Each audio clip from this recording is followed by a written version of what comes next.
What's up, guys? What's up, guys? What's up, guys? Luca here. Luca too, yes. The Ashen one, the Ashen Lucario, the Ashen Luca. It's me. I'm here for another episode of the show that I do on these days. Yeah, man, it's actually been a good week for news. We got some Starfield news. Woo, Starfield, and we got some news, some controversy with the Linus Tech tips group. Tipping about, you know what I'm saying? So we're gonna go ahead and discuss both things. And I'm very much looking forward to it because I am someone who is a Bethesda fan, so I am someone looking forward to Starfield. I cannot wait to play it. But before we get into that, let's go ahead and do these intros. Go ahead, Singer. What up? It's me. Your start menu's bad. All right. And let's go slow-mo. Yo, what's up? Slow-mo Backed up here. Play Showgunners. I'm out. All right. And let's go Ramon. Yo, what's happening? It's Ramon. You've seen me before. I am currently the Ashen Ramon. Well, or I'm sorry, not the Ashen Ramon. What is it called? What is it called? The what? Not the Ashen Ramon. The tainted. What is it called on Elden Ring? Wait a minute. I can't remember what it's called. Maidenless. I'm definitely not maidenless. Tarnished. Tarnished. There it is. I'm the tarnished Ramon. Oh no. It is gone. All right. Left immediately. That was everybody, right? Yeah. Yeah. It's only 4 of us. Yep. If I can't do a do-over, then yes, that was everybody. Yeah. Okay. What's up, Gregor, Raja, Spencer, Arcade, Sly, Spider, Butch, Breesky, Captain? What's goody, my boys? How are we doing today? Let me go ahead and tweet the show out. Let's see here. Let me just pull this up. I'm so excited, and I can't hide it. Let's see here. Here we go. All right, I'm over here. Okay. All right, Dion, what's up? What's up, guys? What's up, guys? German who? What's goody? What's up, guys? Are we excited for Starfield? Are we excited for Starfield? Yeah, maybe. A little bit. Yes, absolutely. Yes, super excited. Like, damn, I was like, it's like quiet as fuck up in here. Hello. that really is all that excited then, I would guess. No. I am super excited for Starfield because I'm not. I've played every Bethesda RPG. I'm gonna play it. From start to finish. You're gonna play it? Yeah. I'm very much Resident Bethesda hater. I have Game Pass. Wow. So I'm gonna play it. Okay. So you play everything that comes on Game Pass? Resident Bethesda hater? Sometimes, yeah. Interesting. If it tickles my fancy. Look, like I said it tickles your fancy? Yep. Back in June when they did the deep dive, I changed my mind. I said I'll play it. Okay. What's up, Geekhead? What's up, Nola? What's up, Albert? What's up? I wanted to flop straight up. I am a hater of Starfield. Okay, I mean, I appreciate the honesty. Yes, I do. I appreciate the honesty. But yeah, let's. Who in the chat? Who's at? What's up? Oh, shout out to Meat Puppet, member for 30 months. Scum Lol was goody. What's up, Autumn? How's it going, girl? Let's see here. Let me see. Okay, who's excited? Let's see here. Geekhead said yes. Okay. Spencer says yes. Butch says yes. Okay, are we excited to play a 30 FPS game is the real question. Well, I mean, some of us will be playing at 30 and some of us won't. You know what I'm saying? Some of us definitely. Well, I don't think anybody on the panel will be playing at 30. Absolutely sure won't. You can play at 30, we won't. All right. Pre-ordered and pre-installed Starfield. That's what I like to hear. Meat Puppet. What's up, Mike? What's up, guys? Man, I, for one, listen, again, I'm looking forward to Starfield. I'm hyped for it. I was on Mooch's show last night, so shout out to Mooch, shout out to Crossfire Crew. And, you know, Mooch was like, are you one of these people actually excited for the game? Like, I'm seeing a lot of hype for it, but are you actually excited, or are you excited for the prospect? I don't hype shit unless I actually find myself interested in it, personally. If I see something that I'm like, oh, this looks awesome, I genuinely mean it in the moment. Now, whether or not I actually follow through and play it really depends on when the game actually comes out and how I'm feeling in the moment. But as someone, again, who played a lot of Fallout 4 and who played Skyrim and played Fallout 3 and tried to play Fallout New Vegas, I am someone who is very much looking forward to Starfield. It is Bethesda's first new IP in fucking decades. And I, for one, I see Todd Howard in that leather jacket, and I know in his curly hair and that boyish smile, and I just know that I'm in for a good time, whether it's him lying to me. All right. When was the date, Luca?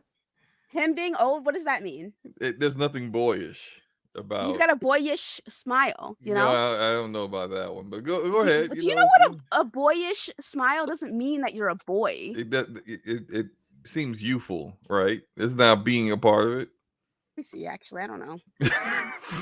I mean, to be fair, I've met some 80-year-old people who are very youthful. Yeah, it's about boyish charm. It's like having a sweetness as he's matured, full of humor and mischief. A boyish smile might be full of humor and mischief, so that's what I mean. Okay. Right. No, I saw Al Pacino earlier today. He had a boyish charm to him. It's a little weird when hearing you say it. I'm not gonna lie. But what's up, Les? What's up, Lino? What's up, Jimmet? Yeah, so he's got his boyish charm, and I for one again am someone looking forward to him wowing me once again. Like, honestly, when it comes to Bethesda titles, regardless of how any of you guys may feel about Bethesda, they are still a juggernaut when it comes to this industry. As we all know, Skyrim it's still prevalent to this day somehow, some way. I saw PMS Jordan post some Skyrim modded gameplay, and I was like, "Oh, that looked insane!" Yo, that looked amazing. I wanted to play that. Yeah, I hate Skyrim. Yeah. I'm definitely downloading that.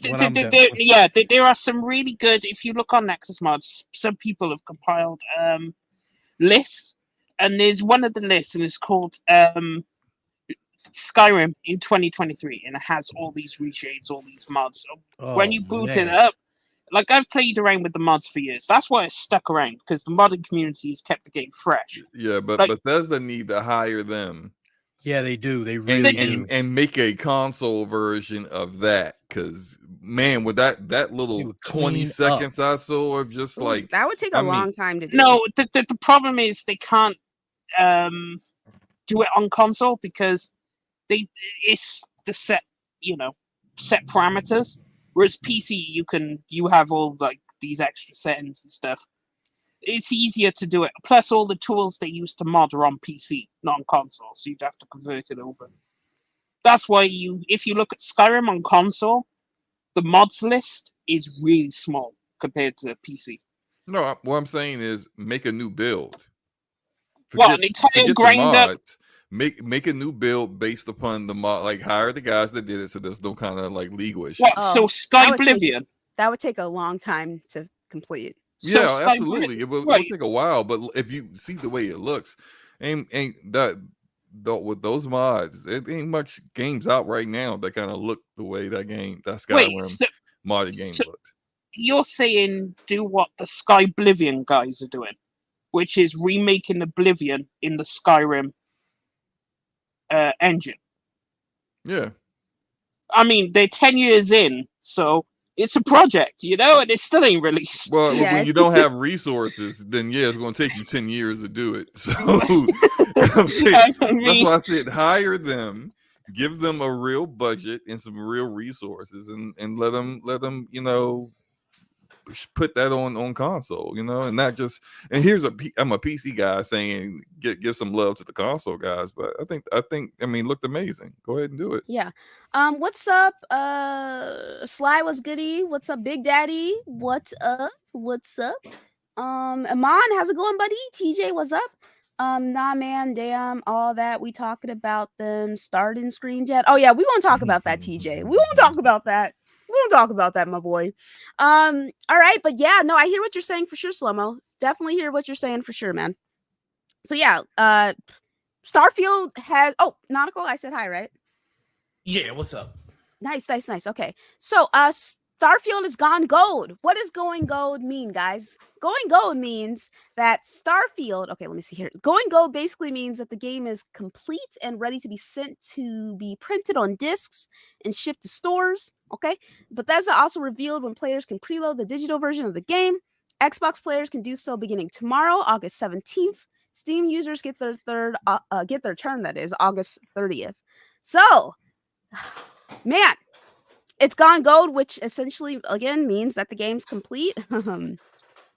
How complete it is, I don't know. You know what I'm saying? We all know Bethesda's reputation. They are known as Bugthesda for a reason. I must admit, I honestly think, despite its initial flaws and the reception that it received and how buggy it was, I think Fallout 76 happening ended up being a blessing in disguise. Because I'm hearing that Starfield is it's looking pretty good, man. It's looking pretty good when it comes to the bugs, according to some people who've played it, allegedly, right? Mm-hmm. And it's looking. I mean, when Todd, my boy Todd, comes through and says, "Hey, this is our most stable launch yet." They also said means if they something. never got Stable. acquired by Xbox, then this would have came out last year, Mhm. and it probably wouldn't. As far as bugs goes, probably would have way more bugs than it will have when it does come out. Oh, most Yeah. definitely. Yeah. Yep. So I'm grateful that I'm someone who truly believes that ZeniMax Studios and Xbox Game Studios, that was a really good merger, especially from the Bethesda Game Studio side. I'm glad that them being with Xbox they were able to acquire another year to work on the game and polish it up. I appreciate that aspect of it. You know what I'm saying? So again, I for one am someone who is very much looking forward to Starfield. I'm not worried, honestly speaking. I'm not worried. Yeah. I go ahead. I wouldn't be worried because this has a different feeling behind it, and I know some people have been saying certain things online allegedly. What have they been saying? No, the people who've been saying that it's stable and whatnot. Mm-hmm. I imagine that this is going to be a good release for them because they were given that extra time to delay, because they delayed it and then they delayed it again, and I think that did wonders for a team like them, because that gives them time to polish it. Because if it came out last year, we'd definitely be singing a different tune. So I agree, and this is something that we have been telling Xbox for, since Halo Infinite, honestly. We're telling them, like, "Hey, man, if you guys need to delay these fucking games, delay the games." And I'm glad that they took what I mean, Xbox really seems like the studio that actually sees the feedback on social media and, applies some of it to some of it. Applies Yeah. some of it to, That's the Yeah. way they conduct Some of it. themselves Well, and God conduct help their them. business, God help you them know? if they apply all of it. With some of the stuff Yeah. people be saying. Some of the dumb Yeah. shit people be Some saying. So, I of the mean, feedback they should take to heart. They don't. But, This is true. what's a Blue Moon? So yeah, man, get that 5-day early access. Can't wait to play. Yeah, I'm pretty excited about that. But yeah, let's go Oh, ahead. did you buy the early access edition I thing? haven't bought any edition Okay. yet. So, what's up, Vaccine? Good to see you, buddy. Shout out to you, man. You already know what's for. Astral Cyber, what's up? Okay, what am I looking at right now? Nautical, you excited? Starfield? Absolutely. I can't. I got date. I'm going to be in there September 1st, day one. Already just waiting for my copy to hit my house so I can, jump in there, put my watch on and be like, what we doing? Goody. But yeah, the game, I saw a lot of stuff about it this weekend. Or over this week. And they got me a little bit more excited than I probably would have been without knowing exactly what they were doing on the marketing side of it. But yeah, I can't wait at this point. There's a lot of stuff that people haven't seen yet because they haven't really rolled it all out yet. So it's going to be really interesting to see where this game falls for a lot of people. I think it's going to do really well, and I think a lot of people are going to enjoy it. Yeah.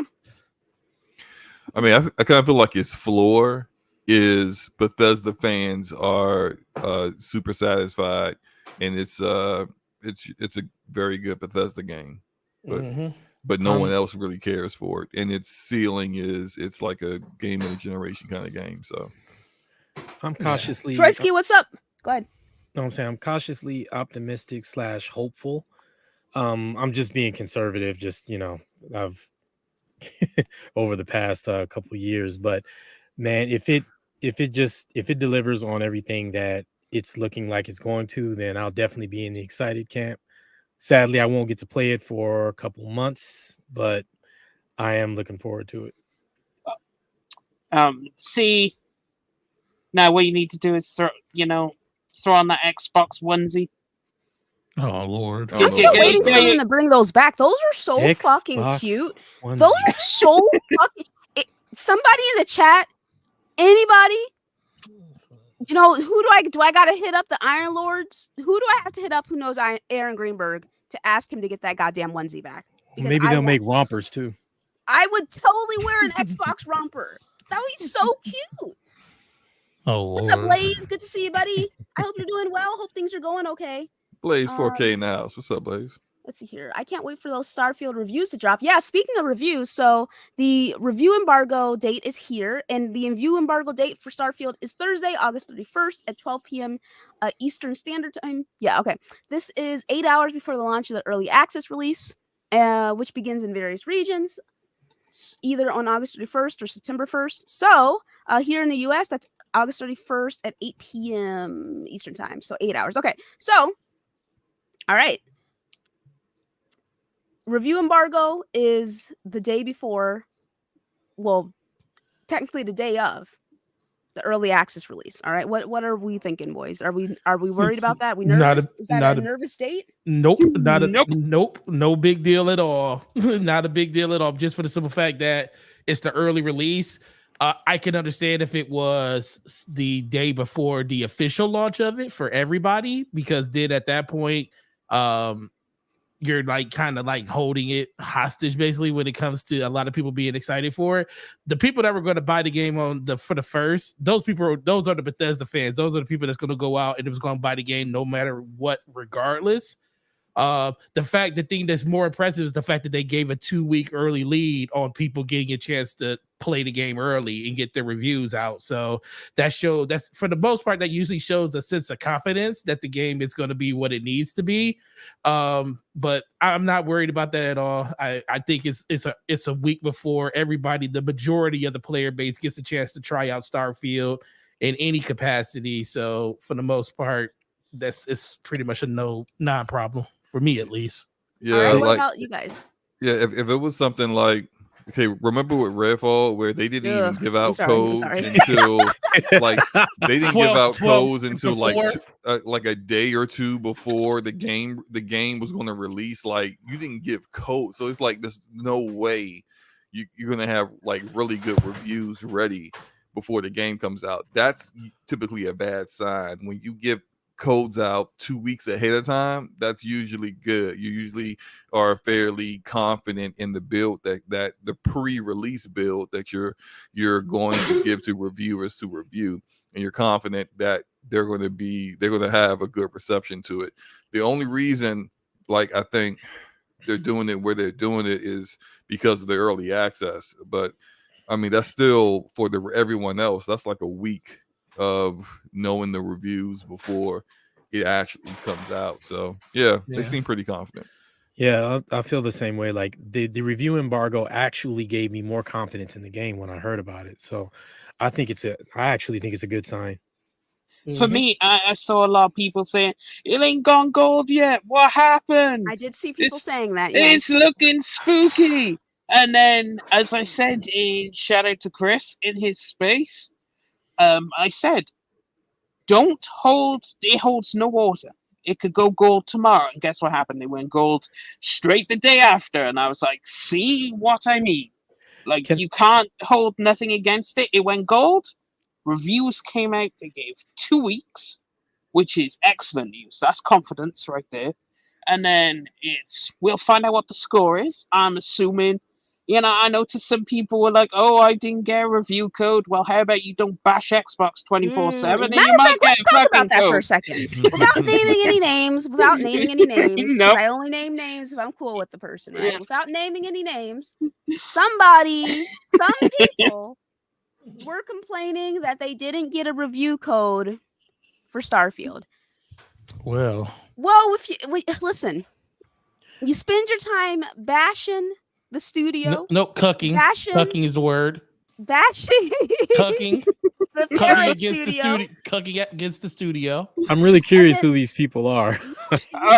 You spend time doing that, and then it's like, oh my god, I what do can't you mean believe. I don't get a review code? Like, what do you mean? What do you mean? They Like, don't why are wanna- you deliberately obtuse or something? Like, of course you're not gonna fucking get one. Like, listen,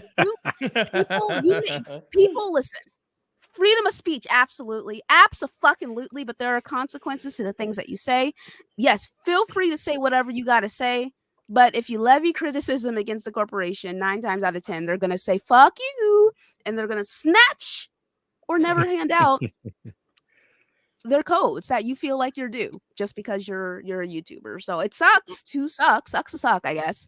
But you can't really be fucking shocked that you're not gonna get a review code after bash. I keep thinking of articles, jumping in saying cucking, bashing, throwing those shots, throwing those that concern trolling. You know what I'm saying? So Mhm. I don't understand why people act shocked when they don't receive things that obviously they're not going to fucking receive based on things that they've said in the past. Like that would be it's silly. It's very and things they've done in the past coming back to haunt them. Because I'm sure, like these PR teams that look at who they're going to send the codes to, they've probably done their background on you, and they were like, yeah, no, we're not going to send it to this person because clearly it's not going to work out. And some of them is unfortunate, but some of them is what you expect was going to happen. It's like Survivor getting Spider-Man 2. It's not going to happen. It's not going to happen. Yeah, exactly. It is not going to happen. All those fucking Survivor reviews bashing PlayStation games, bro. You're not getting shit. You ain't getting shit, my boy. Fuck you. Sucks to suck, man. Like, don't act shocked. Don't act shocked. Don't act shocked. Like, come on, man. Be for real. Be for fucking real. So, sucks to suck. Honestly speaking, I think a week out is 2 weeks out for the review codes. A week out for the actual review. I think that's indicative of some confidence. Yeah, let's talk about. I mean, what do you think? I know we're early on and stuff, and we haven't had the chance to play the game. You know, I'm probably gonna hop on the early access train. I'm gonna keep it real. I'm probably gonna hop on the early access train just to see what's up, right? But what are we thinking in terms of scores? So I'm looking through some of Bethesda's Metacritic, some old Metacritic scores. So Oblivion, that was for 360, got a 94. Fallout 3, I'm just saying the 360, got a 93.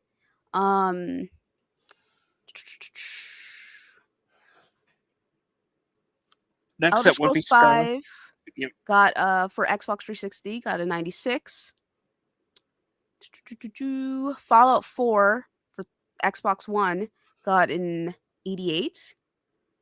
Okay, I don't want you guys to think I'm trying to be fucking biased. Let me give all the scores for every platform because I'm not trying to have y'all come at my ass, right? But also, so for Oblivion for the PC and PlayStation 3 as well, 94 Oblivion PC, 93 Oblivion PS3, 90 PS3 Fallout 3, 91 Fallout 3 PC. Let's see here. Elder Scrolls 5, Skyrim PC 94, for this PS3 92. Fallout 4 for PC 84, Fallout 4 for PS4 87. All right, and then we gotta throw out. Okay, so some people might not like me including this because it's not mainstay Bethesda, but Fallout 76, Xbox One 49, Fallout 76 PS4 53, Fallout 76 52 PC, and yeah, that's pretty much it in terms of like their main releases, so to speak. So again, I understand Fallout 76 not necessarily mainstay, but that is something they are highly invested in. They're still putting work into it. So overall, I mean, it seems pretty consistent in their last between high 80s and low 90s. So, or what are we thinking, guys? What are we thinking the score might be for a new IP, Starfield?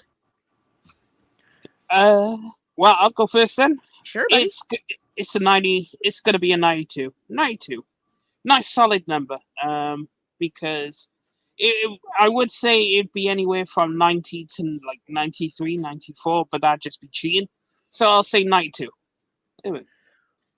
I'm thinking it's going to come in around 94. Woo! Spicy.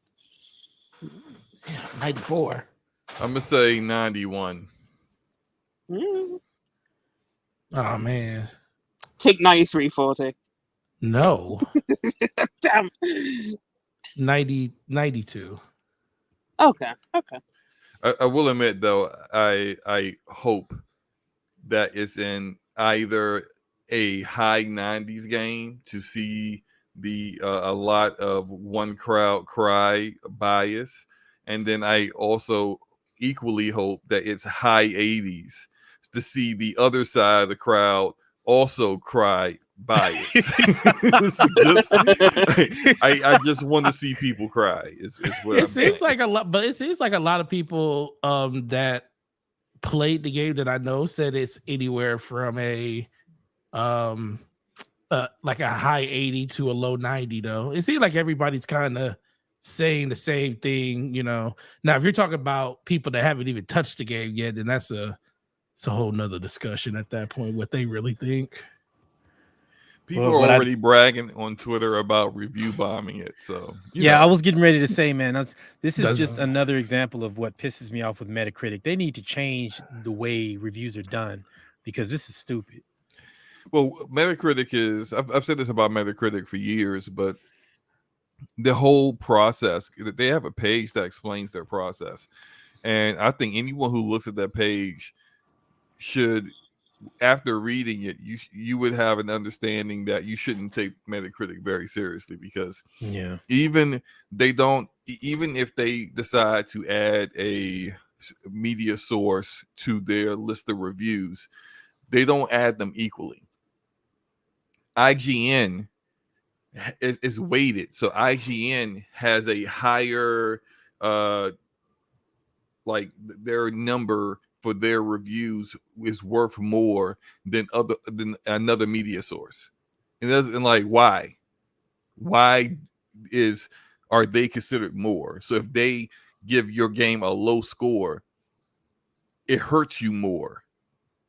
If they give your game a high score, it helps you more. It's just like, why do you have a bias for each media source and they are not transparent in who is weighted higher and lower? So wait, how do we know that IGN's higher? Oh, well, I mean, they said that bigger media sources are weighted higher. Oh. So I just use them as an example, but they're a big media source, so they're definitely in that camp. But it's just like, but we don't know for certain who is and isn't. True. And it's just like, why do you have it weighted? Like, I don't understand why they chose to do that. And if their reasoning behind that is that, well, some sources might have less like journalistic integrity, and to choose to just for attention review a game poorly, then why do you even have them as a source that you would take their review and put it into the average in the first place? Because you can't necessarily approve that someone is doing it just because. But let me go ahead and get some of these people in the chat letting me know what they think their scores will be. So King Metrotron says 91 for Starfield. Spencer says 89. Geekhead says 90 to 95. Albert says 86 or lower. Iman says 90. Connor, what's goody, my boy? Says 90 to 92. Iman says realistically 87. Lionel says 80. Hold on. Hold the fuck on. Hold. We got some 98s out here. 98. Okay. Oh, it's Geekhead. So Blue Moon says I'm in the 80s when I was down with the ladies. I wait. Puppet says 90. Autumn says 91. Captain CJ says 80 range. I'm picking. Okay. Let's see here. Michael says 80. All right. Ghost says 93. Gregor says 89, and then it will drop several weeks later when everyone can review it.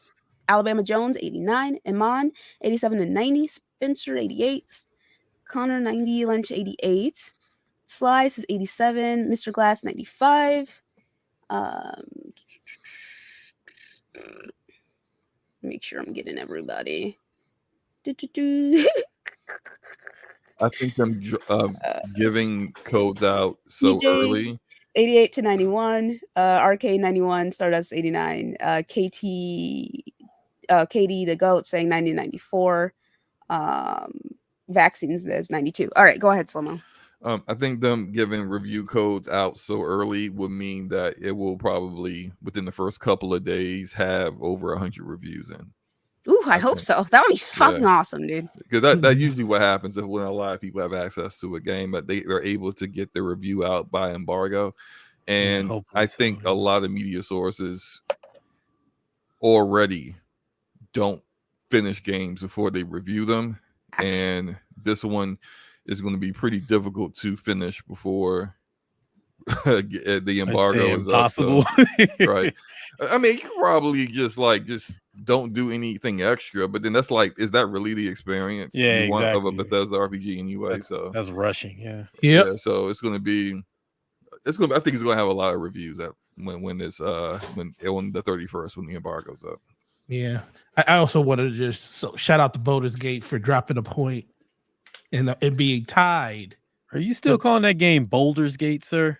Baldur's Gate. Like, I don't know what Baldur's Gate is. Baldur's Gate. I just want to say shout out to Baldur's Gate for being a 96 overall, not a 97 anymore. Okay. Yeah, it's still a bad game. So yep, tied with the game that is the best game of the year. No, tied with the game that's gonna win Game of the Year. I mean, yeah, you're right. You're right. Zelda can have the second place award. You're right. You said it right the first time, sir. You said it right unfortunately, it's not going up against the PlayStation game, so it's not going to win like last time. Oh, how is it? I get accused of sometimes skirting being a pony, and I don't ever. That's a sharp one. Yeah, right you're there. still on that, Ramon. You're still on that pony comment I made earlier. How could I not be when you hear this going on? I mean, we all know that Stinger's a bot. Like, this is not like if Andrew Butts about it. He admits he's a bot. He acknowledges he's a bot. We all know he's a bot. You know what I'm saying? Like, he doesn't pretend. He doesn't have bottish tendency. Unlike some folks who pretend they don't have certain tendencies. I'm not going to name any names. See, you're mistaking tendencies for preference. It's different. Okay, so I mean, you sound like every other fucking person who has. You call them a pony. You call them a bot. I actually am just a gamer who loves gaming because I'm a gamer. I ain't never said that.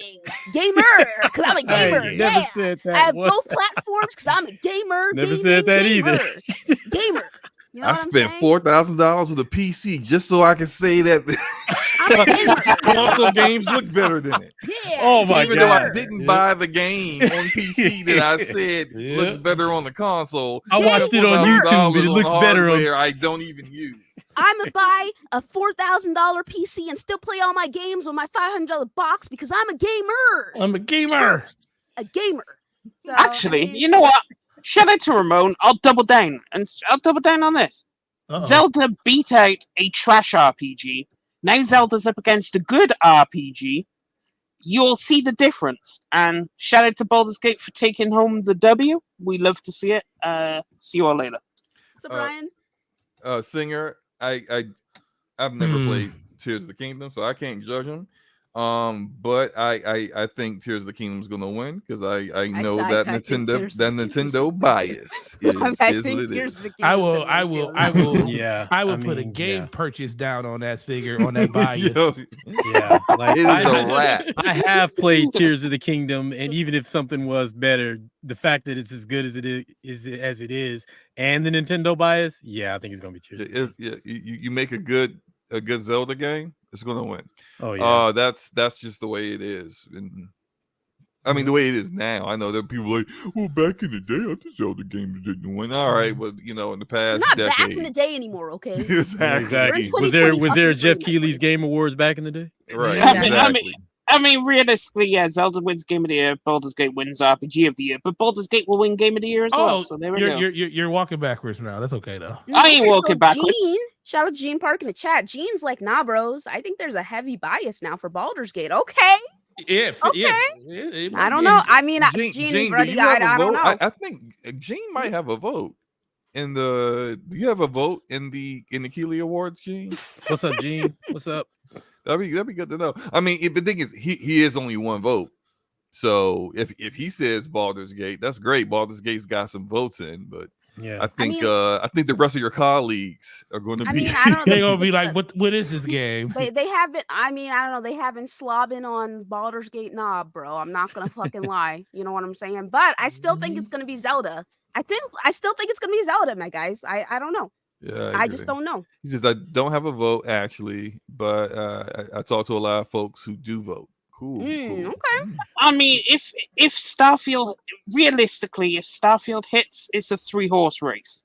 Nothing else this year is in contention. Look, man, I just think feel it's like a 3-horse race. everyone else should just be happy they got nominated. If you get nominated, hey, look, that's an accomplishment.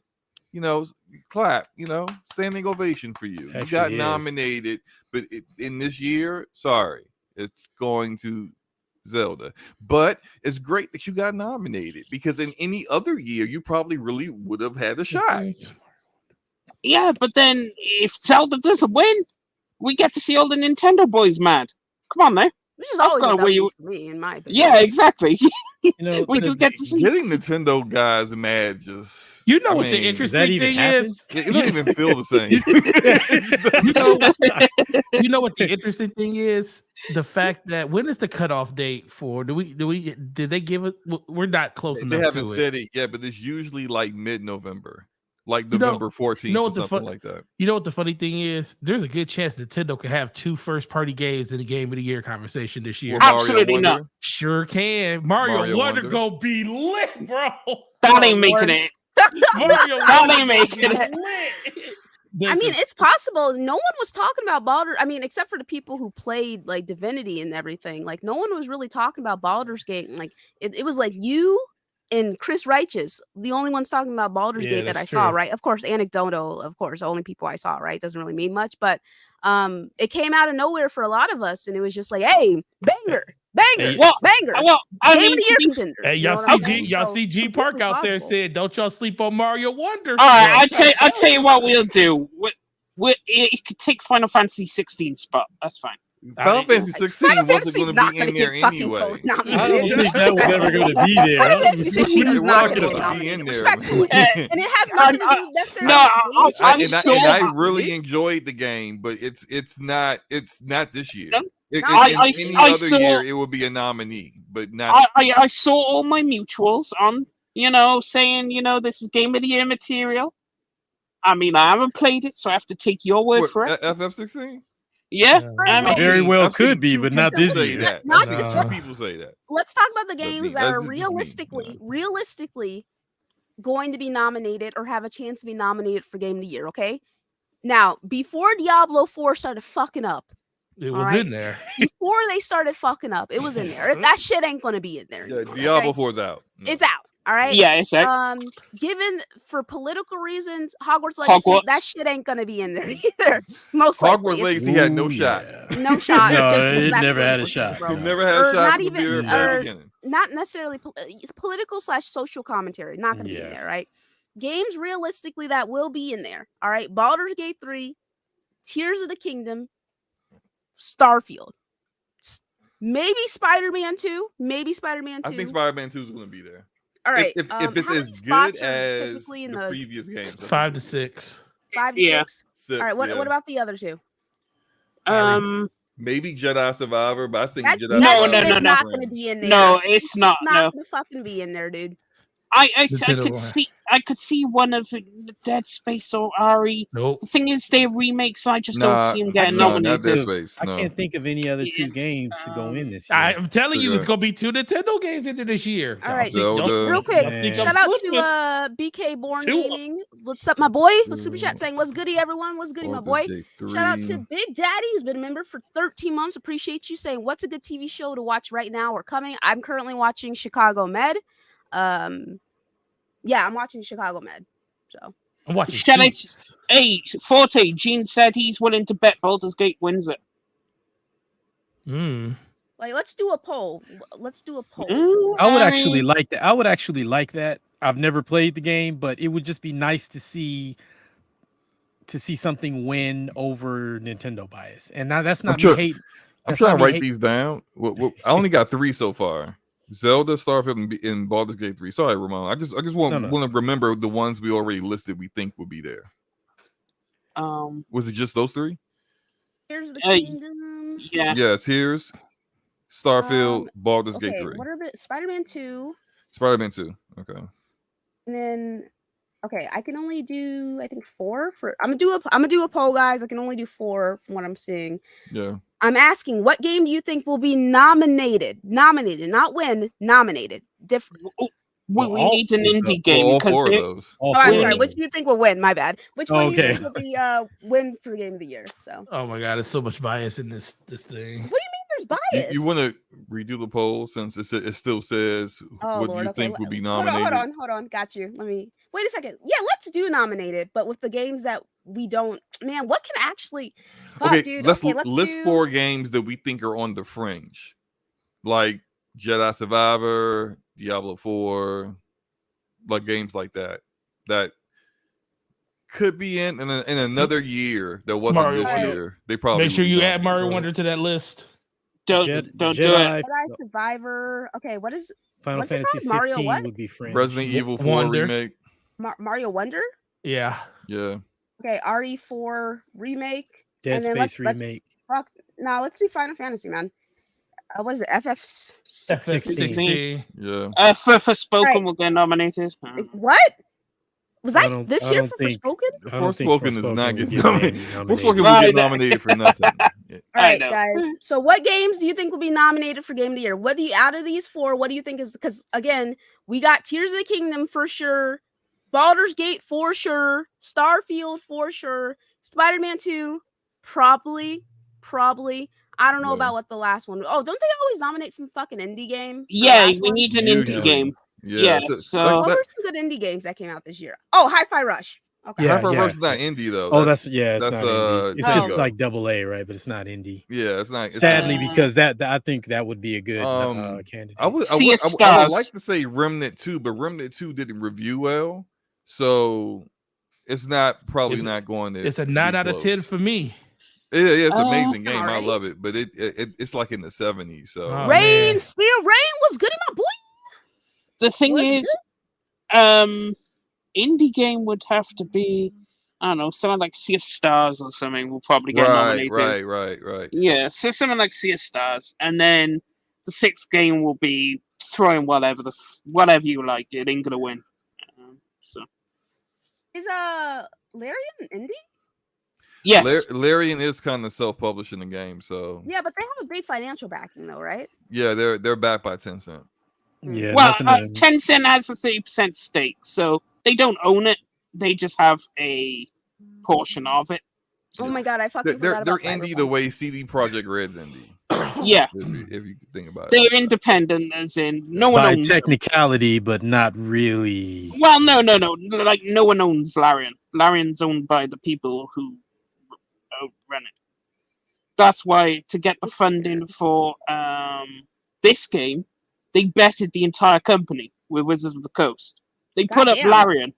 I mean, you really gotta fucking put for your this balls game on the table sometimes. You know what they I'm put their entire studio on the line. If this game didn't hit, Larian would be gone. Yeah, Wizards of the Coast would own him. All right, hold on. Let me look at these. Okay, so we got 22% for Jedi Survivor, 37% for Mario Wonder, 13% for RE4 Remake, and 28% for FF16. That is.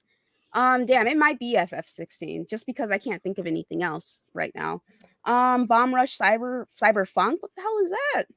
That's the it's like it's a game inspired from Jet Set Radio that came out back in the day. Oh, I've been seeing that. That joint got a 10 out of 10 on fucking Steam. Holy moly. I might have to look at that because I've never played That's on my Jet Set wish Radio. list. I'm buying it once I finish Showgunners. I've never played Jet Set Radio, so I'm curious. Yo, Jet Set Radio Stars. Okay. Well, Jet Set Radio Future was the one that I played, and I really enjoyed that one. That was a lot of fun. I'm gonna have to check those out. I don't think they're not backwards compatible, And I think I think there's something going on with. It may have been the music. I don't know. Can you buy them on PC though? You could probably emulate them. Yeah. Yeah. We'll talk about that later because I'm looking for ethical emulation. Well, no, actually, well, I mean, there's no way to buy it. So if I can't buy it, then yeah, there's no way to buy it yeah. because it's on a dead platform. So yeah. So the only way you could have access to it is via emulation. Yeah. Okay. And yes, you can emulate it because reasons. Yeah. People are saying Alan Wake 2. I think They're joining. Didn't. I mean, listen. Respectfully, I could be wrong. I could be fucking. I could be wrong, dude. Let me not speak foul. I think it's going to be a good game, but I don't think it's going to be in the conversation.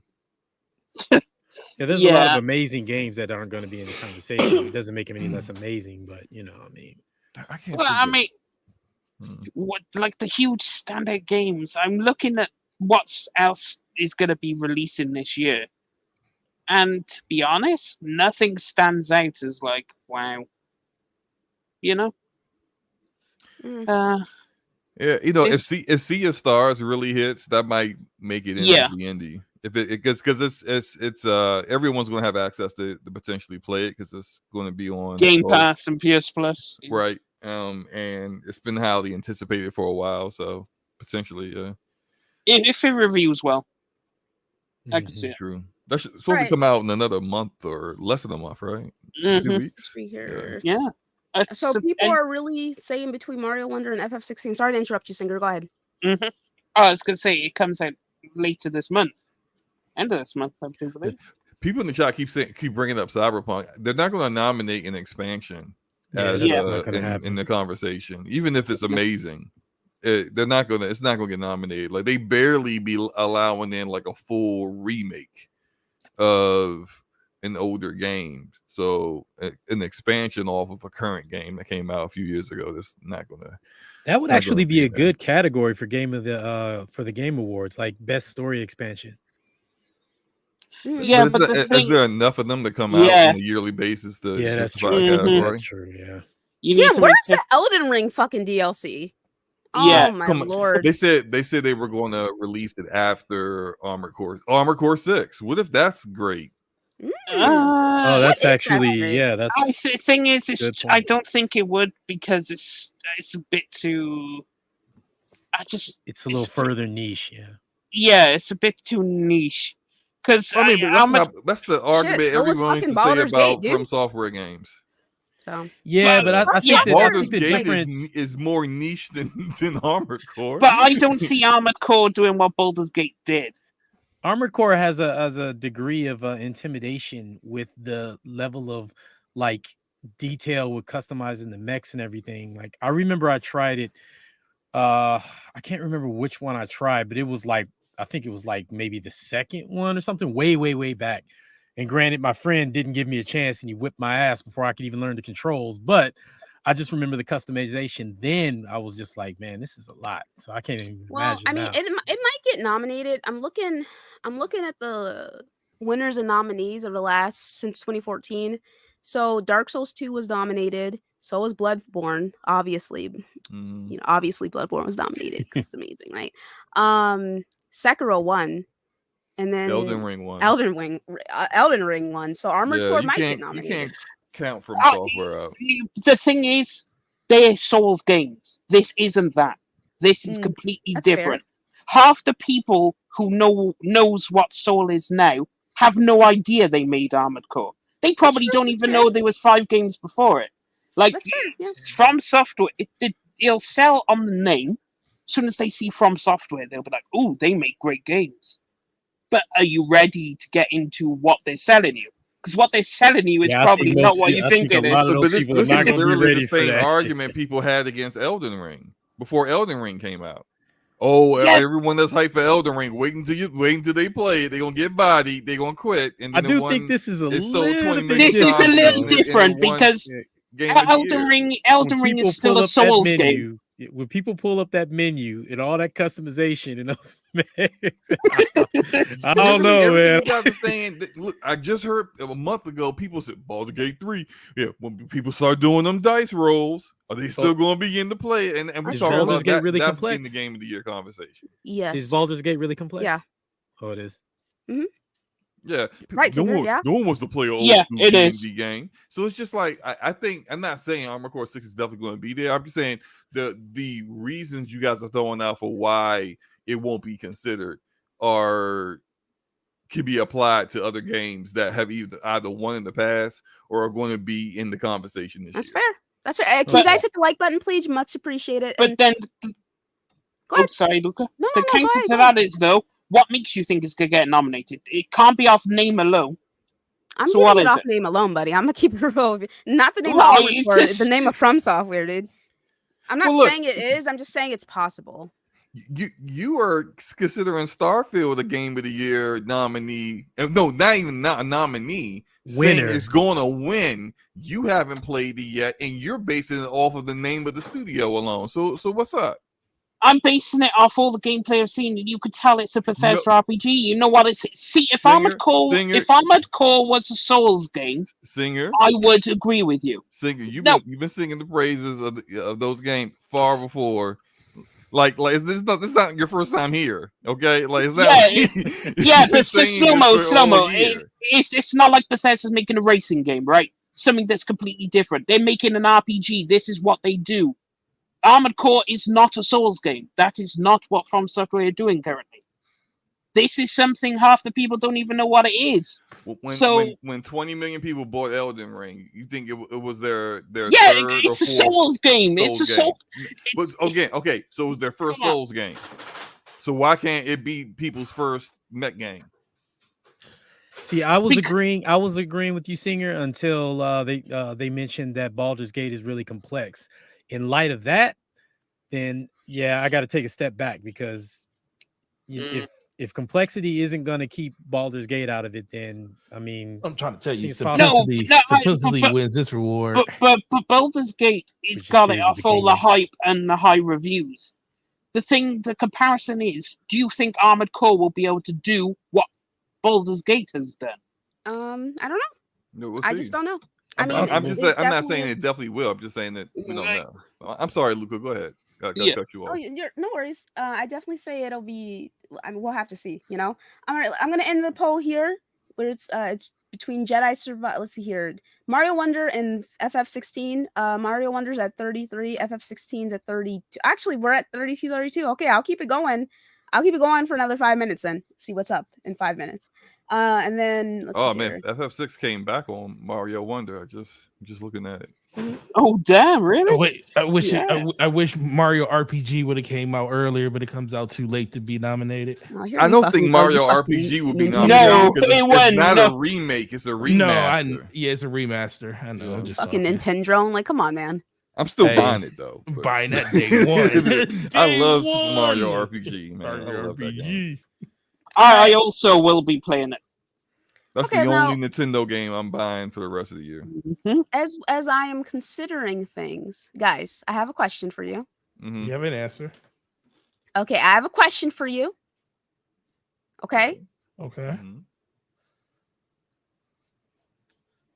I have a question. Okay.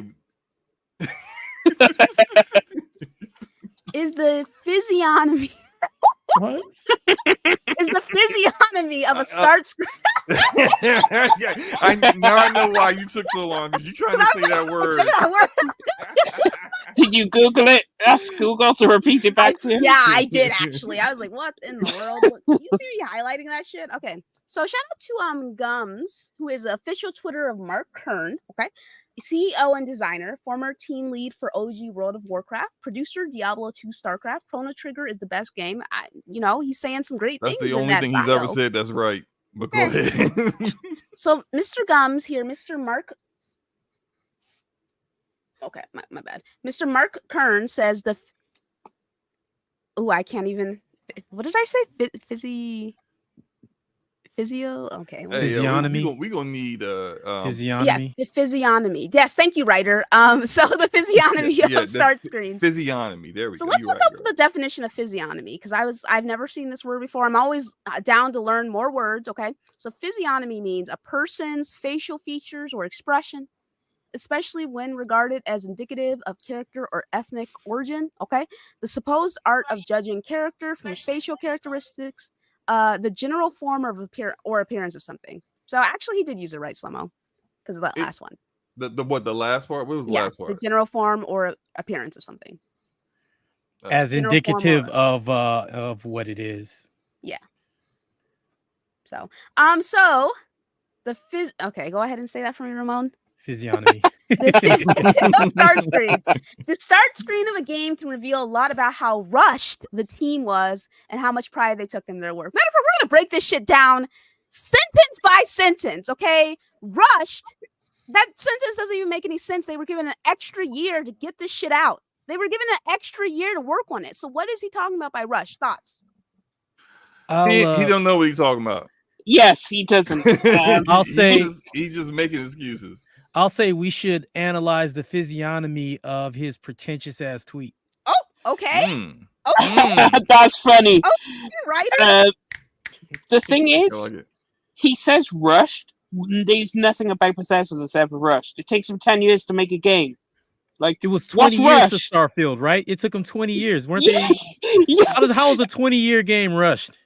No, well, no. I mean, even if you go from Skyrim to Fallout 4, you're still like 8 years.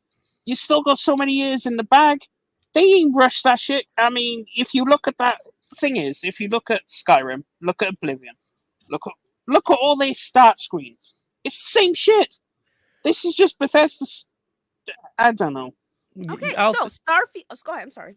No, I was just gonna say, like, whether you like what you see or you don't, anybody who can look at Starfield and say it looks rushed is absolutely disingenuous. I mean, I don't care if you like what you see or you think it's the best thing since sliced bread. That game does not look rushed. All right, shout out to Sir X-Man, re-upping. Appreciate you, my boy. All right, let's see here. So, so Starfield's start screen either shows hasty shipping deadlines by a passionate team overworked or a team that did not care. Holy shit, that's insulting. Oh my God, what is wrong with this cat? A team that doesn't care? Like a 45-minute deep dive in all the stuff that we saw, and that he gets the impression that they don't care? Like, who is this dude? And where the hell did he come from? Sorry. I mean, you saw in his bio. He's a did he say in his bio? OG World of Warcraft. Yeah. OG former team lead for OG World of Warcraft, aka back when that joint was bussin'. Producer for Diablo 2, okay, and StarCraft, okay, both games that I've heard phenomenal things about them. And Chrono Trigger, a lover of Chrono Trigger. That's what he is, man. Shout out to Miles with a super chat saying Gums has baited us all. He got Twitter blue. That tweet has almost 2 million views. He's getting paid off all this. That might be right. I was about to say it. Anytime you see these tweets out here with all these massive, crazy takes, it's because they out here trying to get some engagement. Okay, I forgot about the whole monetization thing. So yeah, because as you were reading those credentials, Luca, I'm like, this isn't adding up because somebody, number one, usually industry people don't trash other people's stuff. That's not true. Yes, they do. Okay, professional. Now they're getting paid to be able to do ones that actually are employed and not out of work and aren't disgruntled former employees. Right. So this dude's resume would not indicate to me that he would do something like that. So I'm just like, this doesn't make sense. I'm not necessarily saying. I don't think he's actually trashing it though. His take is just insane though. All right, let me go ahead. I'm in the poll here at 102 votes. People are saying Mario Wonder is going to get nominated, and then FF16 is a close second, and then Jedi Survivor, and then FE4 remake. So it's probably going to be between Mario Wonder and FF16. At least that's what the chat says. Shout out to you guys, much appreciated. All right, so let's see here. Please hit the like button, guys. Thank you. Please hit the like button. Start screens are often done at the very end of development. Teams are too busy making the core game It's quite common for the start screen to completely change once the game is shipping or in patch 0. Teams that take pride want to put a good face forward and will often redo these just prior to the game going live. The most insane example is probably the installer for the original Command & Conquer. It's never been outdone. This is a remastered version. So this is his perspective. Because the start screen is basic, the team is overworked or they don't care. So, I mean, I'm looking at that screen, and that's beautiful. I'd have that as a wallpaper. I think Straight up. I think it works for the kind of game it is. Yeah. It seems Exactly. Like it's like there's vast. Look now look at what's this here. that? Look at that! Look at What's that! that? It's a sword in the fucking ground. What is a sword in the ground? That's it. This is trash. This game probably sucks. Whoops! It's Final Fantasy VII. It was rushed. I mean, it's supposed to just convey the overall like vast size of whatever you're doing in that game, and it's just a planet in the background. And Now I could see it. I could see it if he was talking about the Starfield theme that you get when you buy the controller. But People love that shit, dude. oh man, Oh yeah, people love that. Oh, control. what's it? What is that? What's that, guys? Ghost of Tsushima, Tsushima. which And was it's a my samurai- favorite game that came out that year. Could we talk about how all of a sudden people love sticking their swords in the ground? Like in most of these things, swords are in the ground. It's cool. well, Yeah, it's actually it's not really Stick a anything sword in the new ground either. and walk away. It's not really yeah, new I either. know it's not new. Yeah, I know yeah, it's not new. I mean, Tenchu had it. Wrath of Heaven. The sword was in the ground, and he picked up the sword and went off with it, and that's for the intro. And I'm like, but still, all these start screens. Does that mean Ghost of Tsushima's a bad game? Because that's start screen. Listen, Autumn, aka Baby Cakes, over here. Okay, she's over here posting saying to the weirdos concerned about how Starfield's menu screen looks. Did you have a problem with any of these? No. All right. Next topic. Yep. I Look mean, at that. you even think Look of, at like, that vintage. That's Obsidian. quality. I got a good one, Luke. I'm about to hold on. Oh, Give me wow. a second. Give me a second. You about to? I can't wait for somebody to try to throw some shade at this one. Give me All right. I actually like know, the Starfield start screen. I do too. Yeah, I think do. it's nice. Hey, I It forgot looks like a how- nice.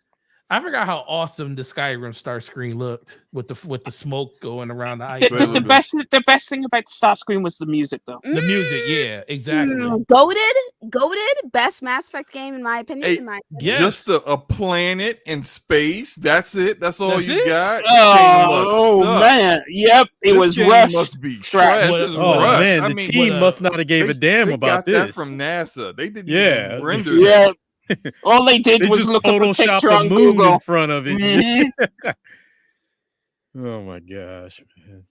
I just think it's an odd Silly. argument. I think people listen. That is a boiling hot I'm take. still trying to. Yeah. I appreciate the energy. I appreciate the fact that homeboy.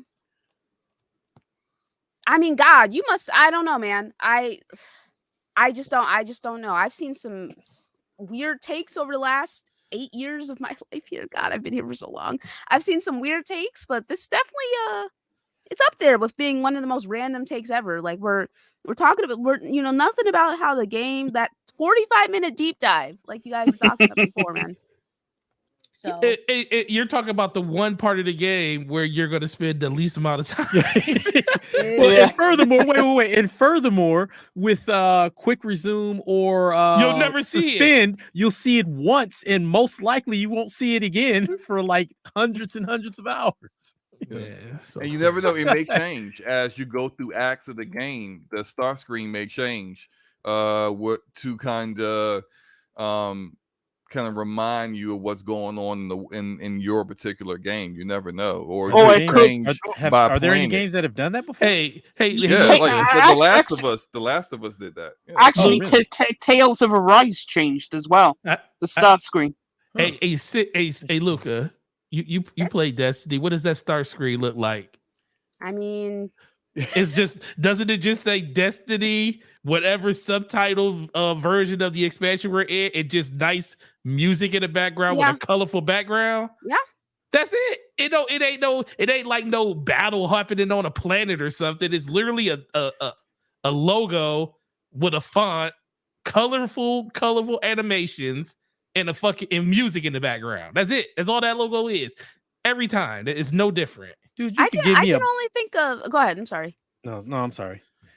No, I was gonna say you could just give me a black ass screen with all of the text that press start, continue, or whatever, and I wouldn't care. I mean, like some people probably think like, oh, it could at least have some motion. Like you think about like old screens, like the Halo screen, like Halo CE, where they got the ring rotating in the background and it's like doing pan shots around it and stuff. And I'm like, that's still basic.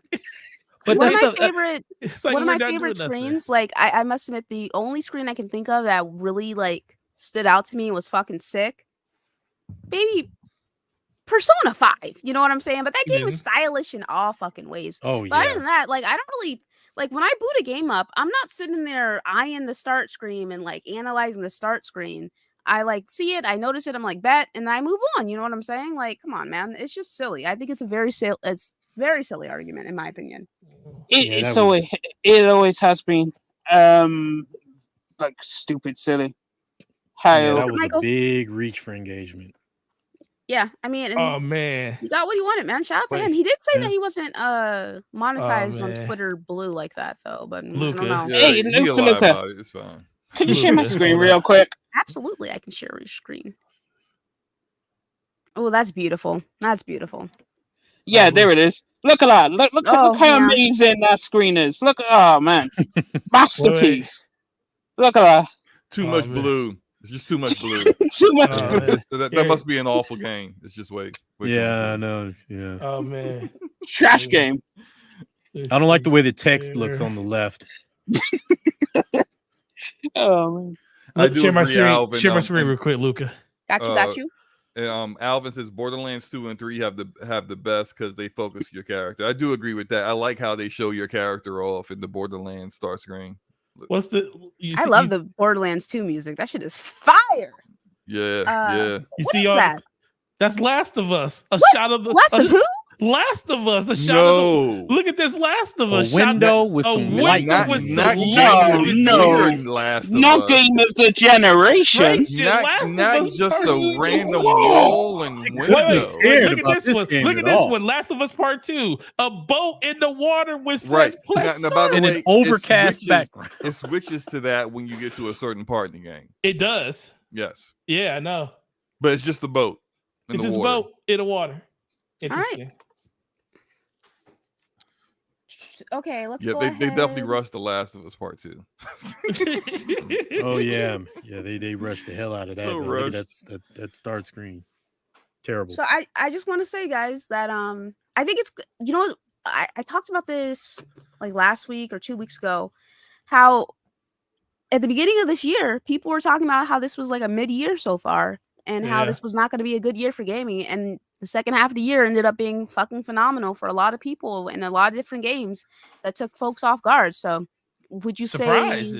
Yeah, I mean, let's see here. This generation started 2020. What do you think is the best year for this generation so far? Definitely this year. This year, definitely. This is the best year in years. Because everybody has something coming to the table this year. Yeah, it's been this year has been great for gaming. Even if you haven't been enjoying gaming this year, I think you probably just need a break from games, or you don't. Probably just not your game. Or stop playing the games that you've been playing for 6 years.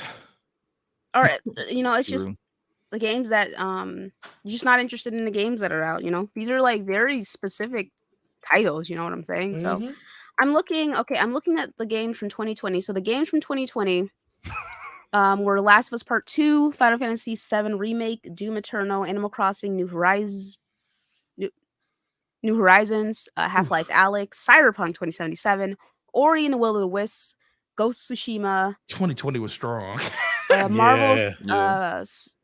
Marvel's Spider-Man, Miles Morales, Microsoft. Okay, anyway, Yakuza Like a Dragon, Crusader Kings 3, Resident Evil 3, Demon Souls Remake, Fall Guys, Ultimate Knockout. But you know what that tells you though? It's that was a great year. Like in the moment, that was one of the best years we ever had. But gaming is always what have you done for me lately? And 2020 and 2023 It's way better right now because we're sitting at a point where we're starting to see games that we haven't played before, and it's getting kind of close to what 2020 was. And let's be for real, 2020, a lot of those games got a really good chance to shine because a lot of people weren't working, a lot of people were stuck at the house, and so like games like Animal Crossing really took off, and Animal everything Crossing like is that. always popular though. It was always hot, but it took as much as I love Nintendo. Animal Crossing benefited probably the most from Yeah, all I that definitely stuff. think Because that game, people would not have sat at home for months playing that game if they actually had stuff to do every day. that's true. All right, so for 2021, we have Industry Plant Deathloop, Halo Infinite, Hitman 3, Resident Evil Village, Ratchet & Clank Rift Apart, Returnal, It Takes Two, Psychonauts 2, Metroid Dread, Forza Horizon 5, Monster Hunter Rise, Marvel's Guardians of the Galaxy, Super Mario 3D World, Death's Door, That store was great. and Tales of Arise. Okay. Damn, Age that of was a Empires fantastic 4, year. Is that the Far same Cry year that 6, Scarlet Nexus came out too? Scarlet Nexus, It is. Nier Scarlet Nexus Replicant, was awesome. Yeah. Yeah. and No More Heroes 3. So that was Okay. 2021. Damn, that was a strong year. Wow. All right, and then we have 2022 games.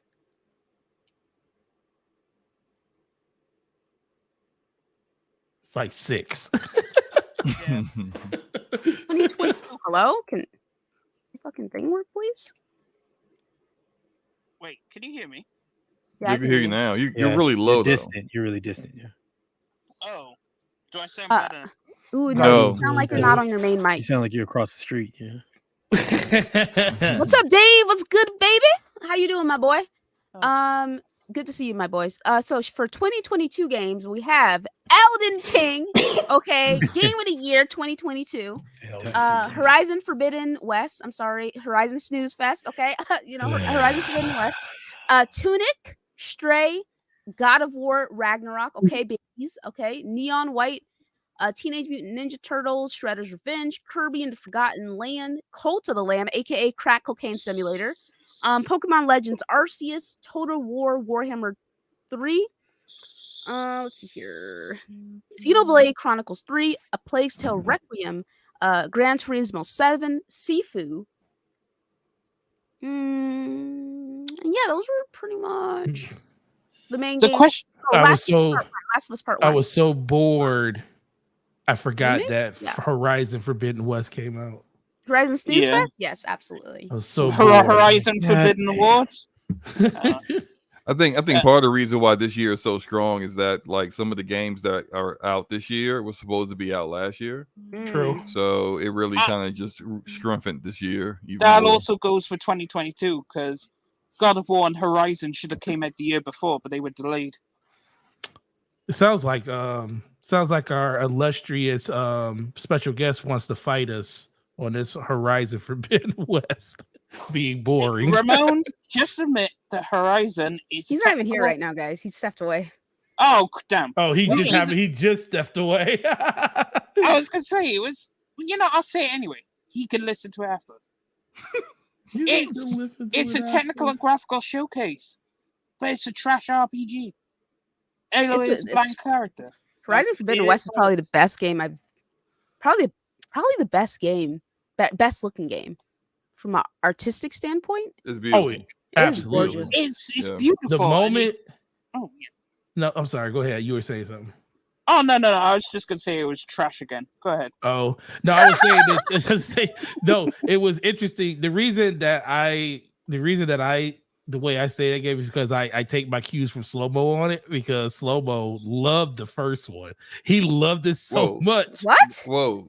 I didn't love the first one. Okay, well, he loved the story in the first one. Homo, you were over here just overreaching.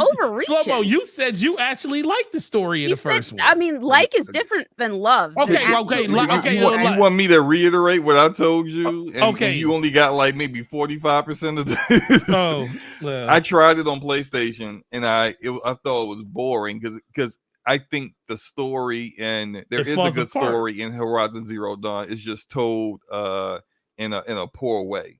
They don't get to the story until like 15 hours in. It's like it starts and then after like maybe the first couple of hours, it's very boring for like the next 13 hours. And then once you unlock this one like building that, and then they hit you with like an exposition dump of everything that happened before the world went away, that's when it's like, oh wow, this story is really good. These like what happened and everything, and the way the humanity fought to survive, and then created this entire project to restart humanity because they knew they were going to die. Like, oh, that part is amazing.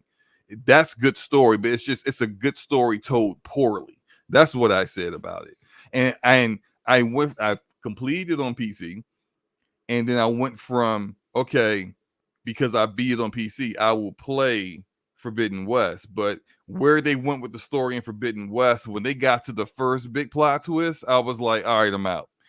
Yeah, I remember you telling me that part. And even with that, I still said that I felt Aloy was a bad protagonist. I don't think she has a lot of personality, a lot of character. I don't think that, like, she's a very forceful character herself. And I mean, the game been out for a while now. No spoilers, man. But it's okay. The areas they went in the second game make her even less of a unique person, in my opinion. So I checked out. So great, beautiful game. The engine is amazing, and they're upgrading it, which is amazing. I think like you already upgrading one of the best engines in the world from coming off of one of the best looking games in the world. That's great. And I think it's one of the best looking games I've ever seen. I think Red Dead 2, Cyberpunk, Forbidden West, Demon Souls remake. I don't even know if I could put Demon Souls remake in with those three. I definitely can. 100%. I'm gonna put a Demon Souls remake in with those three. That game looks especially when you're comparing Demon Souls PS3 to Demon Souls remake. That game is fucking insane, dude. I mean, God, you were too busy not listening when I was speaking to you in the chat and accidentally eating your souls for cool boss weapons to notice the environment slow-mo. But anyway. What? Whoa! For Demon Souls. She bringing up the past again. Yeah. You ate the soul for the fire fucking arrow. Oh my goodness. See, this is why I don't stream stuff no more. I was talking to the chat, and then you're like yelling at me, and I'm doing all this other stuff, and then I sold something I shouldn't have sold or whatever I did to it. You don't be paying attention. That's okay. Anyway, you can move on from that. Shout out to my boy Bari, baby boy. What's good? He's saying make video game title screens great again. Boo. Tomato. Exactly. Shout out to my boy Bari. All right, let's go ahead. Ramon, are you back yet? 9? Okay. Hey, Ramon, you back? 9.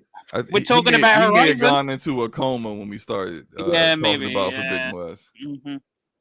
Mm-hmm.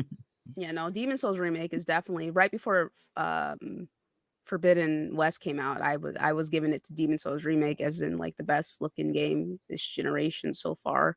And then Horizon Forbidden West came out. Red Dead Redemption 2 is insane looking.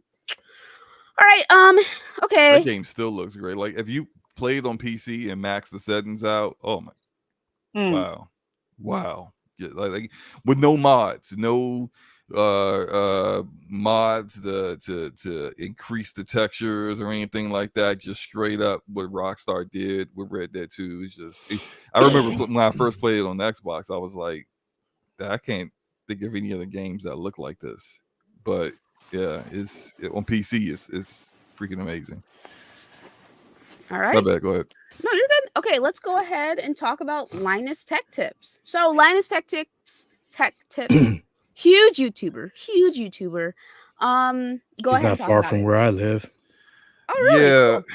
Cool. There's this whole controversy with Linus Media Group, which is all of those Linus YouTube channels, which are all in the millions. All together, it's a huge company at this point, evaluated at somewhere like someone tried to buy it for like $100 million. $100 million.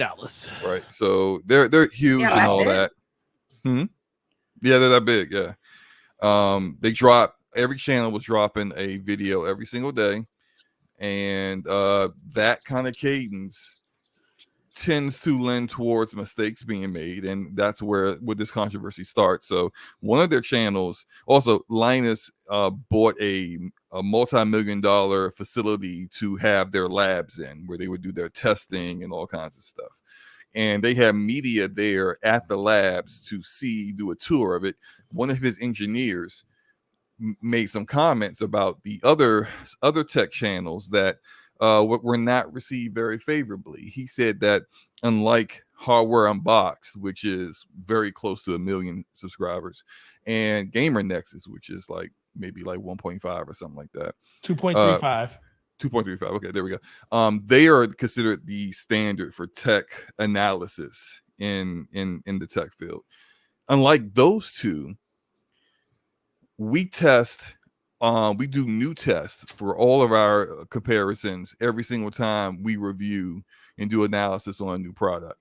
Real quick, I would have fired his ass for fucking, after all, he is the one who started this nonsense. I would have fired him. I'm like, bro, you brought on this bullshit and now we got all this scrutiny. But sorry to interrupt. Shout out to my boy Yobi, Positivity King, saying hashtag peace, love, life. Thanks for existing, Luca. Shout out to the Scum crew. Always love and respect for real. Shout out to you, my boy. Nothing but love. And then shout out to James Baker with the dono, saying most games seemed rushed for the last 2 years. Seems like most lost the passion. Most trying to get by doing remakes. Game development is extremely expensive. So, easy money. They go with easy money, my boy. I think there's a difference between the decision makers, which are the leaders, the managers, those people, and the actual developers making the games. Because the developers that make games, they're passionate about what they do. The people who tell them what to do and hold the money most of the time aren't gamers, and they don't care. So they just care about what works, what makes money. And so that's why doing remakes is what they're telling them to do. And that's why they're rushing games out before they're completed, because they made promises to shareholders that within this quarter, we're going to drop this game and you're going to make money. So if you want a prime example of a shit show, just look at Square Enix. There we go. Yeah, true. The devs are all into it, but the management is. Well, actually, a more potent example would be the initial release of Cyberpunk 2077. Yeah, that's a great example. Okay, so Dev said they needed 2 years. They said we don't care. We want that last gen, 150 million consoles. So we want part of that base for our game. Anyway, back to Linus. Oh, and if you guys want to ask Ramon what you were asking him right when he was like gone nautical, if you want to ask him that thing about the snooze fest. All right, but anyway. That's why he walked away. No, my dog and cat were looking at me like I was crazy because I hadn't fed them yet. What you doing? What you doing out here? Oh, never mind.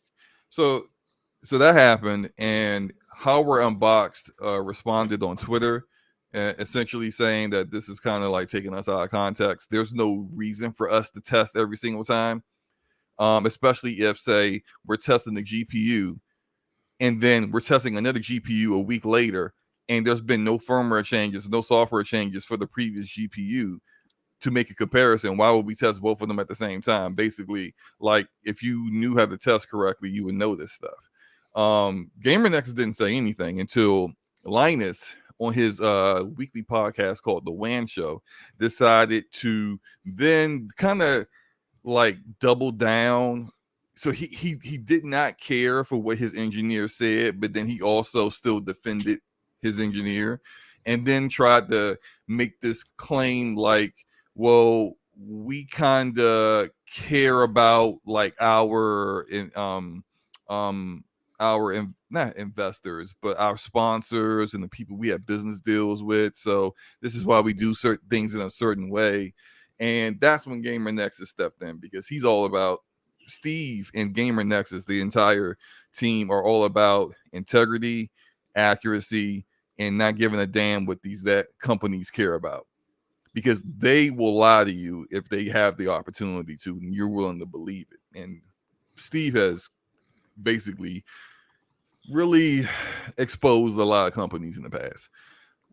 He does a 40-minute video going in on Linus Media Group, going in on how they lied and said they test new products and test old products, and when they compare them every single time, he showed that they use the same exact slides and they're inaccurate data.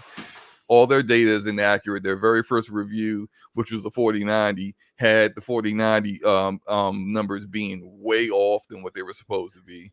They tested a mouse that was supposed to be a frictionless mouse and didn't take the plastic off the mouse and then said the mouse sucks. Like he destroyed them. He said you don't spend enough time making sure that the stuff is right, and you're unethical because there was this company called Billet Labs, and Billet Labs is a small little 2-man startup company. They created this water block that was specifically only supposed to work for a 3090 and 3090 Ti. They actually had Linus say they were going to review it. They gave it to Linus, this prototype, one-of-a-kind prototype, with a 3090 Ti to be tested. Linus's company, they lost a $2,000 GPU. That's one. Lost the GPU. And when they were trying to test it, actually included all of this in their video, the fact that they lost the GPU and then said, you know what, whatever, we'll just take this other 4090 and test with it, even though that's not what the product is designed for. The test results were bad, but also the testing was bad. They don't care. The product sucks. So Billet Labs is like, give us our product back. We'll have someone else test it. They said, whoopsie, we took your one-of-a-kind prototype and we auctioned it at a charity event. So sorry, it's already gone. This ends up in the video that Gamer Nexus does. And that's the main thing that most people are like, yo, what are y'all doing? That's freaking disgusting. And so that's when Linus decides, not on Twitter, not on one of his like 5 or 6 YouTube channels that have millions of subscribers. Instead, he decides to go to his message board to defend them and basically lied. He said that if Steve with Gamer Nexus would have came to me first as a real journalist would and decided to like speak with me, and I could have told him how we had already chosen to reimburse Billet Labs on the prototype that we messed up with. That he tried to make it like it was a big deal that it was auctioned instead of sold, which no one cares. You shouldn't have been doing any of that with someone else's property, and you still lost their GPU. Anyway, that turned out to be false because Billet Labs came out and said, here's proof that they never even said they will reimburse us for the prototype until 2 hours after the Gamer Nexus video came out. So now they look even worse.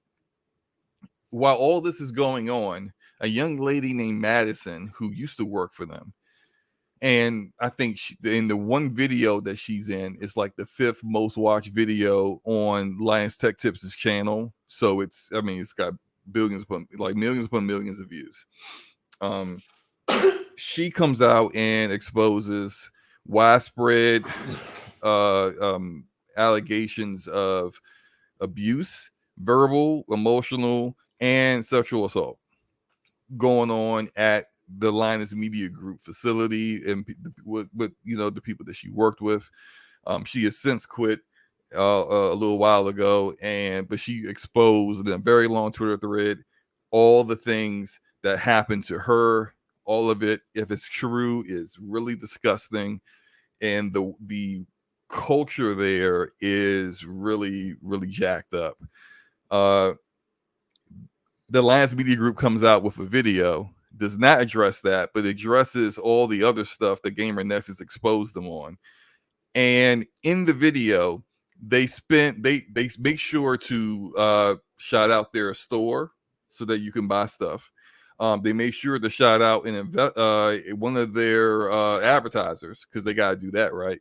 And then with a fake apology, like they wanted us to say it. Like you're supposed to be apologizing for all the crap that you're in. Just because you have an advertiser that wants you to advertise during that time doesn't mean you're dumb enough to actually do it. But no, they are.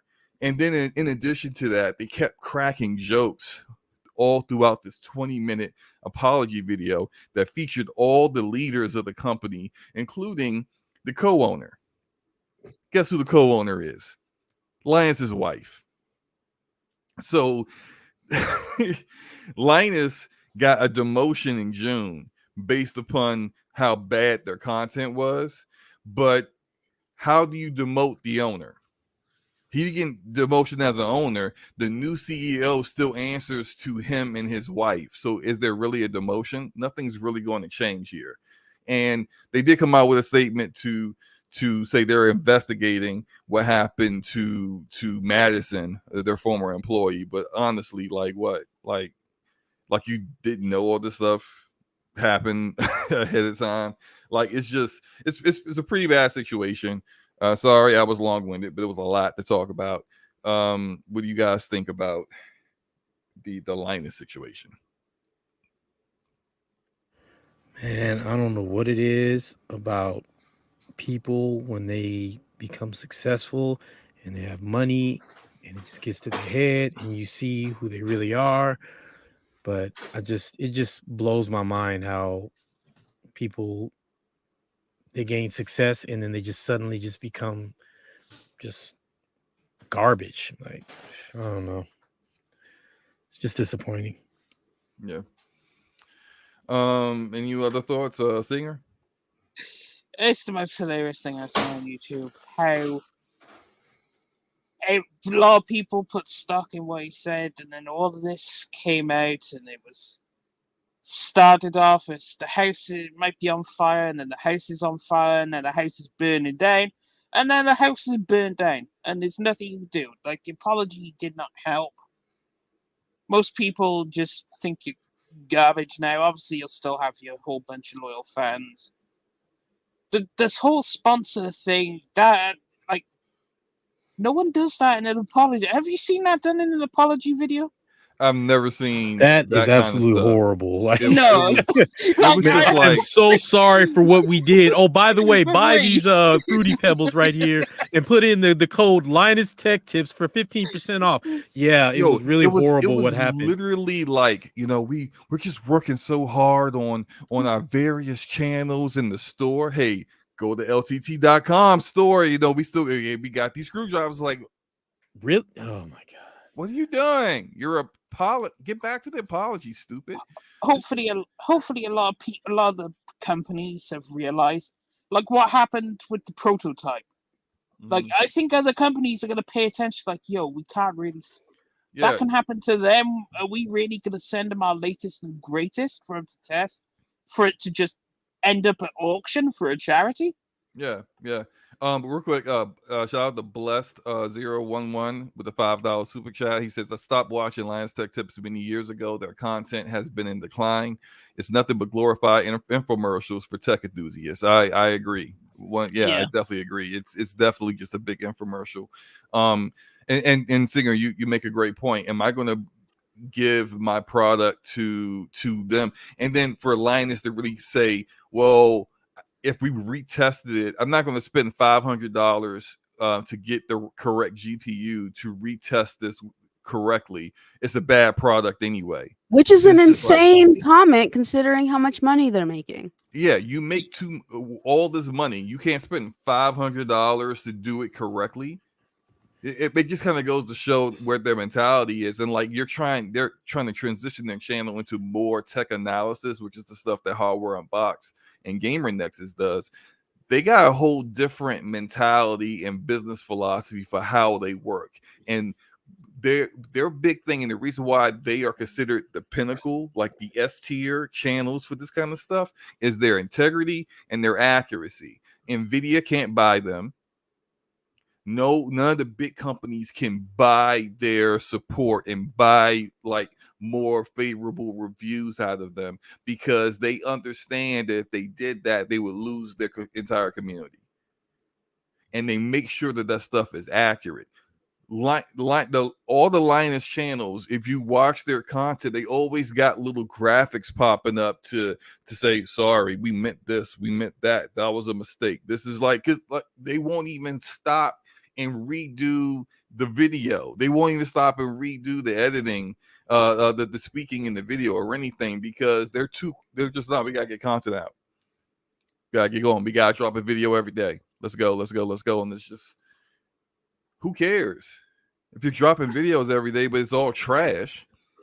Even their own employees said it. They said that was in the Gamer Nexus video. He took clips it was from their at least employees. like 7 people saying, "Yeah, I wish we had more time to get these videos done." It's like the last Linus video I watched was, and you could tell it's huge for popularity, just popularity purposes, when he repaired XQC's PC. And XQC was streaming at the time.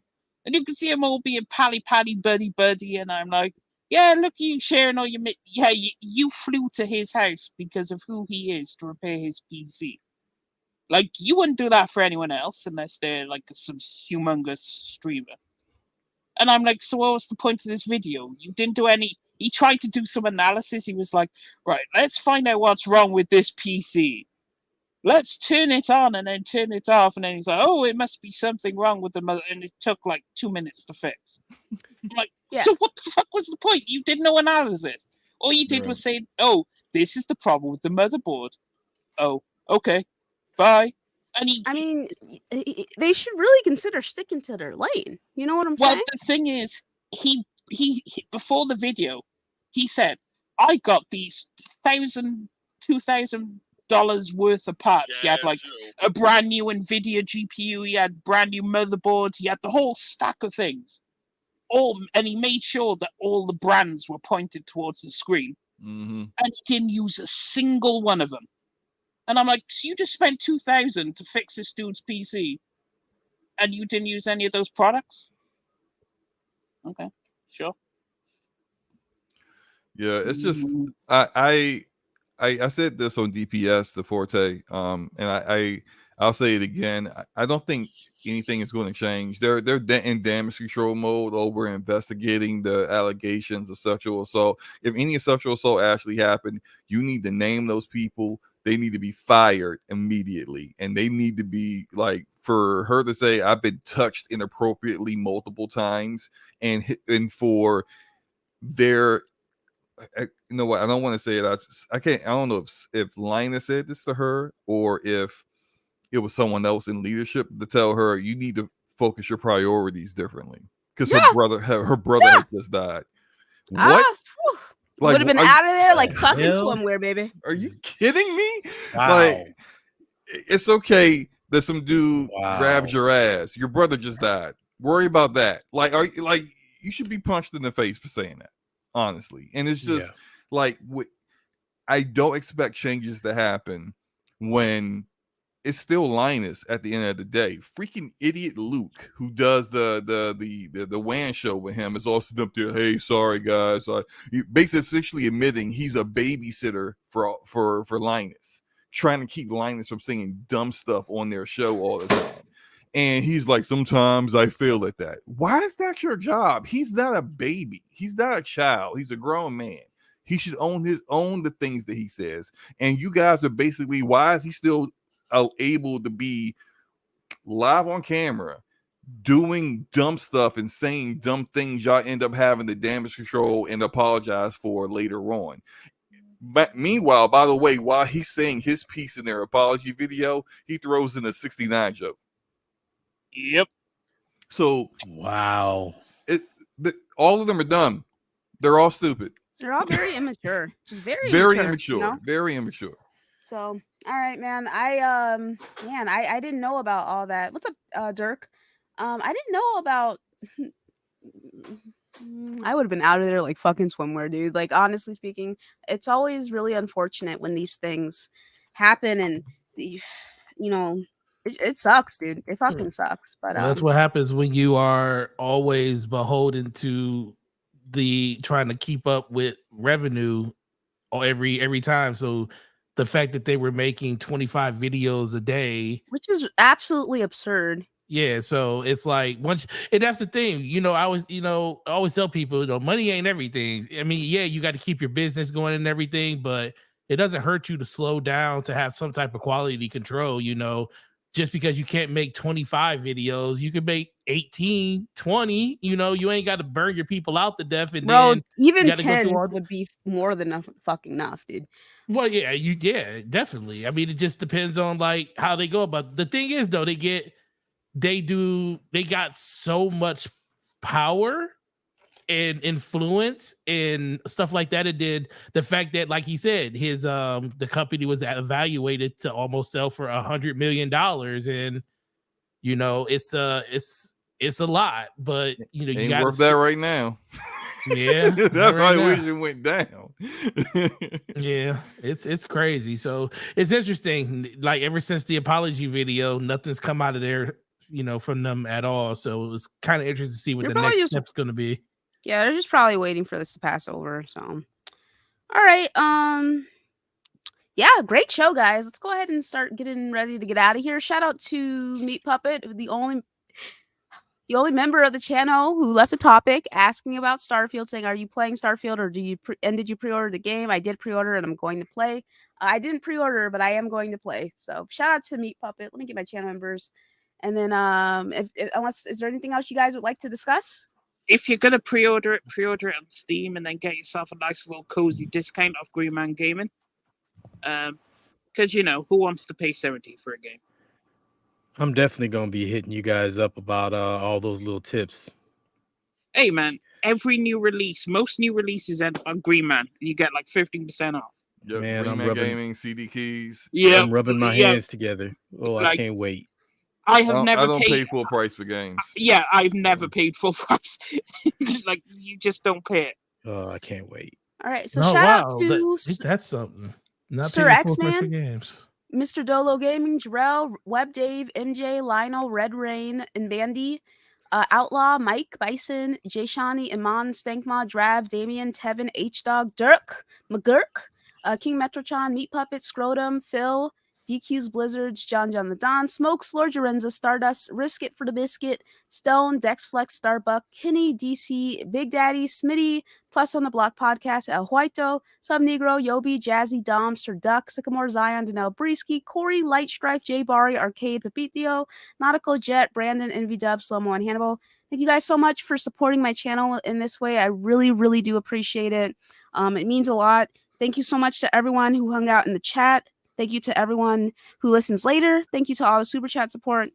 I just want to say that I really do appreciate you guys coming through and hanging out here, and listening when you can, sharing the show out when you can. Genuinely, it means so much to me. Like I wouldn't be doing this if not for you guys. Hey, Darren in the chat, shout out to you for picking up where I'm from. Shout out to you. And that would be me, Death Singer. Yeah, shout out to Death Singer. You knew that from your accent? Yes. Yeah.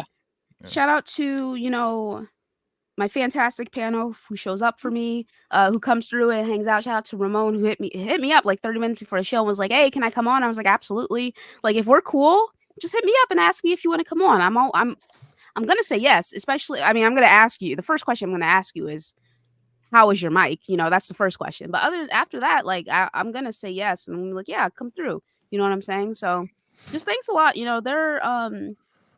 There's so much negativity. I mean, this is just a drama community in general, so that's fine. But like, there's so much negativity and underlying hostility between like content creators, and there can be some people saying some really unsavory things. You know what I'm saying? Mm-hmm. And especially about like smaller content creators. So I just want to say thank you guys. I really do. I love you guys, man. I do genuinely love you guys. And you guys right back at you. And thanks for being you. Thanks, thank you. Yeah, thanks for everything, man. So shout out, what's up? Oh, Taz, what's up? But yeah, nothing but love, y'all. Nothing but love. Please take care of yourself. Be easy. Early access, Starfield. Let's Yeah. go. Let's go. Yes, sir. You know that's coming up soon. So I'm gonna pause Baldur's Gate and I'm gonna play Starfield. Oh, wait a second. Those reviews came out 2 weeks early? Yeah. Oh my god, I Mhm. thought it was a week early. Okay, Mhm. no, Yeah. they're super confident. Hold up. All right, yeah, they're good. But yeah, nothing but love. I catch you guys for another episode of the show. Let's go ahead and get these outros going. Slomo? Yo, great show, guys. Great chat as usual. Come check out DPS podcast. Forte should be uploading that on our DPS channel. It's actually uploading now. Okay, I've heard that before. Anyway, check it out on the replay of that on my channel from last Thursday. It was a great show. Next week will be on Forte's channel. We will have a special guest coming through. I won't say the name quite yet because things might change. You know, schedules are what they are. He's a busy person, but hope you guys have a great weekend. Enjoy your games. Play Showgunners if you like XCOM games, and I'm out. Peace. All right, Ramon. Hey, everybody. You know who I am. For those of you who are thoroughly enjoying Baldur's Gate, which means you probably like epic fantasy, and if you like epic fantasy and you like to read, check me out under my same name. Also, thank you to Luca always for having me on. Thank you to the panel, even though all the Horizon slander. It's been a lot of fun, and I am going to not go to the PC store and tempt myself. But other than that, having a great time. Thanks a lot, guys. Okay, Singer? What up? What up? Is the only guy on YouTube who'll tell you Horizon Forbidden Awards is trash. And you think about that game a lot. I do because it reminds me of you. Oh wow! Okay. Wait, hang on a minute. That came out wrong. Yeah, I was going to say, if we about to go God. roast culture, just let me know. No.